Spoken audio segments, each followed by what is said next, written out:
Hello there. Welcome to Tyke Talks, we'll call this video. I had a comment from Stephen Adams a couple of days ago. A good comment, but I'm getting some very good comments. And I replied to him twice, but this comment didn't come where I normally find them. It was a comment on a particular video. And I replied twice, quite a long reply, and for some reason it's not registered, or if it has, I can't see it. So his comment was, I must have been talking in a video regarding slaughtering pigs on site, which we may do at some stage. And his concern was that it's not right to be slaughtering pigs next to the piggery because of the noise and the fear and the distress that the pigs may suffer being close to the actual place of slaughter. And that's a very, very good comment and a very fair comment. But my reply to him, which I'm doing now on camera, when I started work as a 15-year-old boy, my first job was apprentice butcher. And in them days, butcher shops were closed on Monday because Monday was a slaughtering day. So instead of getting a day off, I had to go down the slaughterhouse with the boss, Raymond, and slaughter. Now, when cattle are brought into the slaughterhouse, they smell the blood and they go wild, and they have to be under really strict control. Pigs and sheep are different. Pigs and sheep come into the slaughterhouse without a care in the world. Sheep in particular are a prey animal. They just don't object to anything. They just accept their fate. Pigs are the same, a little bit different.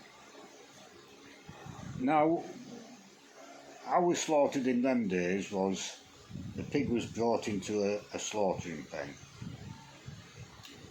and then it received an electric shock behind the ears, which rendered it unconscious, and then it was bled out.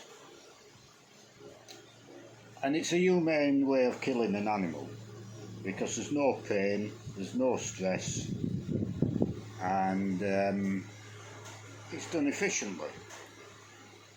Now, if an animal is stressed at slaughter, you tend to get tough meat. So it's in nobody's interest to have stressful animals at the slaughter as much as possible. As I say, cattle smell the blood and there's nothing you can do with it, just as quickly as possible. But pigs, they don't know the fate, nothing registers with them. Now, after you'd killed one pig, it then went into a tank of hot water and you de-haired it. They don't do that nowadays manually. Then the second pig to come into the slaughterhouse, slaughter pen, completely stress-free, wanders into the pen and immediately starts to eat the congealed blood from the pig before. That's how much stress they're under. Obviously no stress at all. And then they're dispatched the same way, electric shock, then bled out, pain-free and stress-free, which is how it should be. Now, it's a little bit different in the Philippines. In the West, if you want to retail meat to the public, it's got to go through a licensed abattoir. And to maintain the license for that abattoir, everything has to be done properly. So animal welfare is taken care of at the abattoir in the West. Here in the Philippines there's no such thing. Now, I'm not being critical, they don't have the resources here, and it is as it is.